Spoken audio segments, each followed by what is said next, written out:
হিন্দু থেকে কনভার্ট করে দিচ্ছে। আজকে বলছি যে সিঁদুর মুছে ফেলবো, শিব মানি না, দুর্গা মানি না। ভাবতে পারছেন কোন লেভেলে ব্রেন ওয়াশ চলছে।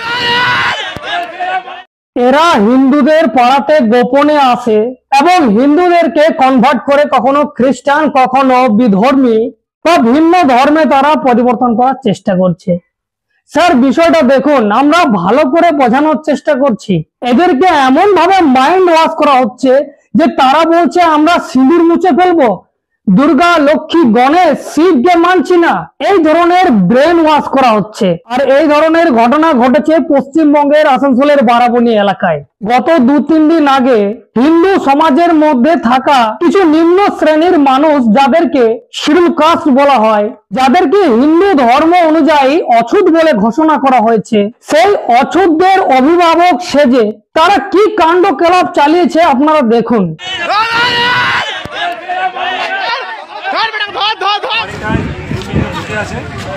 এরা এইভাবে প্রতিদিন গোপনে আসছে এলাকায়, বিভিন্ন এই সমস্ত পরিবারগুলোকে কনভার্ট করছে, হিন্দু থেকে খ্রিস্টান, নাহলে আরো অন্য কোনো জাতি করার চেষ্টা করছে। আমরা বহুত ভদ্রভাবে বুঝেছি। আমরা ল শুনুন, আমরা ল অ্যাবাইড পিপিল। আপনি ওদেরকে এই জিনিসটা বলুন যে এটা যেন এলাকায় অশান্ত না সৃষ্টি করে।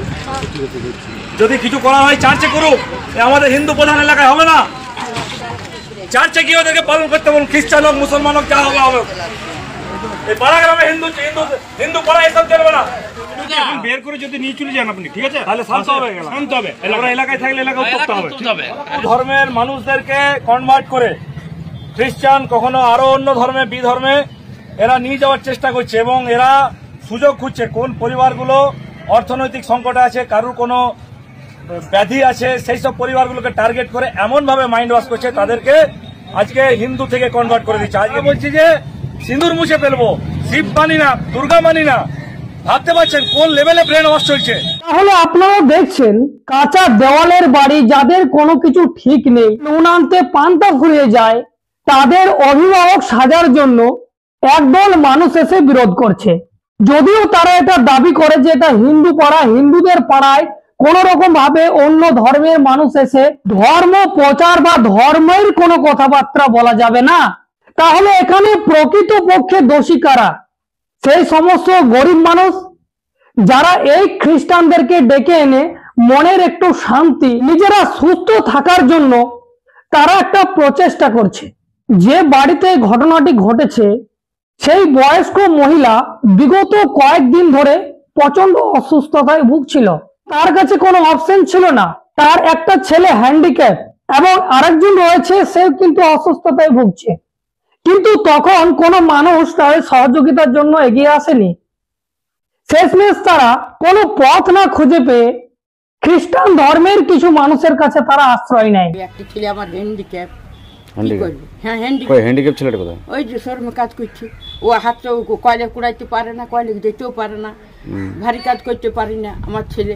তো একটা ছেলে এখন তো নিজে নিজে সংসার দেখছে। তো আমি ছোট ছেলেটিকে নিয়ে আমি মনে করি 2-4টে খেতে পেয়েছি। তো আমি ওইখানে গিয়েছিলাম। আমার টাকা পয়সা না, আমার ছেলেরও নাই, বড় ছেলেরও নাই। মেয়েটা ছেলে আপন আপন বউ নিয়ে খেয়েছে, আপন আপন সংসার দেখছে।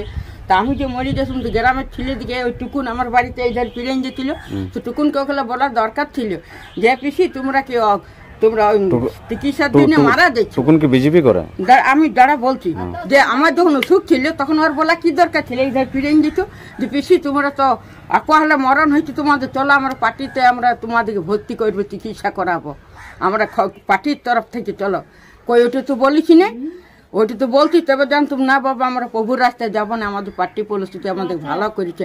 আমার ছেলে একটা মারা গেল ভ্যালুতে, কম বয়সে ছেলে, 1 বছরের ছেলে। দাঁড়াও দিয়ে পয়সা দায় করতে গেছিলাম টুকুনের কাজ। আমার নাতনি ভর্তি আছে ভ্যালুতে। তো শ্বশুর ঘরের লোকে ভর্তি করেছিল, আমরা করিনি। শ্বশুর ঘরে একটুকু দিয়েছিল, অবস্থা ভালো ছিল, দিয়েছিল। ছেলেটাকে ব্লাড ক্যান্সার ছিল। তেমন টুকুন আমরা যেতে পেরেছি নি। তো আমার কিছু সাহায্য করো, আমার নাতনি আমার লাতি সাহেবকে দেবো। বলছে আমরা কোনো পার্টি নেই, তো আমরা ওই বিজেপির কাছে ওয়ার কাছকে যা, আমরা পিসি পার্টি পলিসি নেই। তখন কেন আমাকে ঘুরাইন দিলি? এখন আমার এখন আমি মনে কাল দাঁড়াইছি, এখন বিরোধী চলে আসছি, কেন করছি, ঠিক আছে যাবো না, করবো না, আমি ঘর কানবো না, আমাকে ভালো মনে বলতে হয়। এবং তারা প্রার্থনার নাম দেখিয়ে তাদেরকে সুস্থ করার দাবি করে এবং পরে জানা যায় যে তিনি সুস্থ হয়েছেন। যদিও প্রার্থনা করলে সুস্থ হয় এই বিষয়টি একটা অন্য ধাপ রয়েছে, কিন্তু এখন যে বিষয় সেই বিষয় হচ্ছে পশ্চিমবঙ্গ যে শান্তিপ্রিয় মানুষ রয়েছে তাদেরকে অশান্ত কারা করছে। এর আগে বহু ধর্ম পরিবর্তন হয়েছে, দিন রাত হচ্ছে, কিন্তু এই হিন্দু ধর্মের পাড়ায় ঢুকে যে সমস্ত খ্রিস্টানেরা আজকে হিন্দুদেরকে কনভার্ট করে নিচ্ছে, আর এই যারা হিন্দু ধর্মের অভিভাবক সেজে যারা হাঙ্গামা করছে, তাদের আসলে যে সংবিধানের প্রতি কতটা নলেজ রয়েছে, সত্যি কি তারা সংবিধান মেনে এই কাজ করছে, না সংবিধানকে উল্লঙ্ঘন করে তারা আইনকে হাতে তুলে নিচ্ছে, এবং সেটা প্রশাসনের সামনে প্রশাসনকে চোখ দেখিয়ে এই কথা বলছেন। যদিও এটা ভারতীয় সংবিধানের আর্টিকেল 25 থেকে 28 পর্যন্ত যে কোনো মানুষ যে কোনো প্রান্তে ধর্ম প্রচার প্রসার করতে পারে, ধর্ম পালন করতে পারে, নিজস্ব মৌলিক কর্তব্য রয়েছে, এবং আর্টিকেল 19 বলছে নিজস্ব বাক স্বাধীনতা রয়েছে, বলার অধিকার রয়েছে। আর যদিও সেটা নিজের বাড়ির ব্যক্তিগত ব্যাপার, তারা বাড়িতে ডেকে এনে ধর্ম আচরণ করছে, সেখানে কিছু মানুষ বাধা দিচ্ছে, তার মানে তারা সংবিধানের আইনকে হাতে তুলে নিচ্ছে। এই সমস্ত বিষয় দেখে আপনাদের কি মনে হয় অবশ্যই কমেন্ট করে জানাবেন। তার আগে যারা আজকে হিন্দু সমাজের মাথা সেজে হিন্দু সমাজকে কনভার্টের হাত থেকে বাঁচানোর জন্য আজকে পথে নেমে নেতা হয়ে সেজেছেন বা নেতা মনে করছেন, শুধু এটা আসানসোলের ঘটনা না, পশ্চিমবঙ্গ এবং সারা দেশ জুড়ে এই ধরনের ঘটনা ঘটছে, তাদেরকে বিশেষ করে দীনকৃষ্ণ ঠাকুরের এই কথাগুলো শুনতে বলবো, তাহলে হয়তো তাদের এই মাথা একটু হলেও খুলবে। যে হিন্দু ধর্মে এত জাত পাত রয়েছে, এত ছোঁয়াছুত ভেদভাব রয়েছে, আর মুচি মেথর বিভিন্ন রকম জাত রয়েছে, তাদেরকে ছুলে যাদের জাত চলে যায় বাবুদের, তাদেরকে এই দীনকৃষ্ণ ঠাকুরের কথাগুলো শোনা দরকার রয়েছে। মানুষ কেন খ্রিস্টান হচ্ছে জানো? ভালো করে শোনো, মানুষের কাছে চয়েস নেই। আপনি জুতো পায়ে পরে ঠাকুর ঘরে ঢুকতে পারবেন? ঢুকতে পারবেন? খ্রিস্টান জুতো পরে চার্চে ঢুকতে পারে, পারে তো? আপনি স্যুট প্যান্ট পরে কীর্তন করতে পারবেন? আমি যদি স্যুট প্যান্ট পরতাম উঠতে দিতেন? খ্রিস্টানরা স্যুট প্যান্ট পরে প্রভুর নাম করতে পারে। এক সময় হিন্দুরা মুসলমান হয়েছে, মুসলমানদের টাইটেল খুলে দেখবেন, মন্ডল, হাদ্দার, সরকার, নস্কর, এসবগুলো আছে, চক্রবর্তী, ব্যানার্জি, মুখার্জি, এসবগুলো আছে। এই যে বাংলার মুসলমান, ভারতবর্ষের মুসলমান, এরা কারা? আরব থেকে আসেনি, এরা এই দেশের হিন্দু, হিন্দুদের অত্যাচারে মুসলমান হয়ে গেছে। এরা যে হিন্দু হবে, সনাতনী হবে, কোনো অপশন এদের কাছে নেই। ঠাকুর ঘরে ঠাকুরটা কার?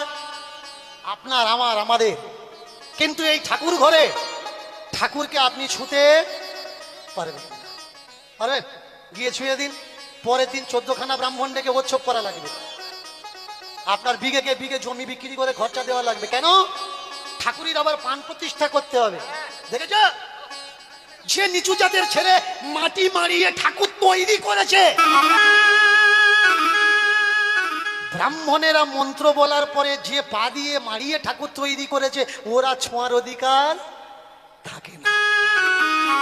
কখনো ভেবেছ যে সমাজে চলছে কি? তাহলে এই সমস্ত বিষয় নিয়ে আপনারা কি ভাবছেন অবশ্যই আপনারা কমেন্ট করে জানাবেন। যদি প্রথমবার ফেসবুকে দেখছেন ফলো করে নেবেন, ইউটিউবে গিয়ে সার্চ করুন দ্য লং প্রসেস, সেখানে সাবস্ক্রাইব করে রাখুন, কারণ আমি এই ধরনের কন্টেন্ট নিয়ে আসি। এখন এই পর্যন্তই, ধন্যবাদ।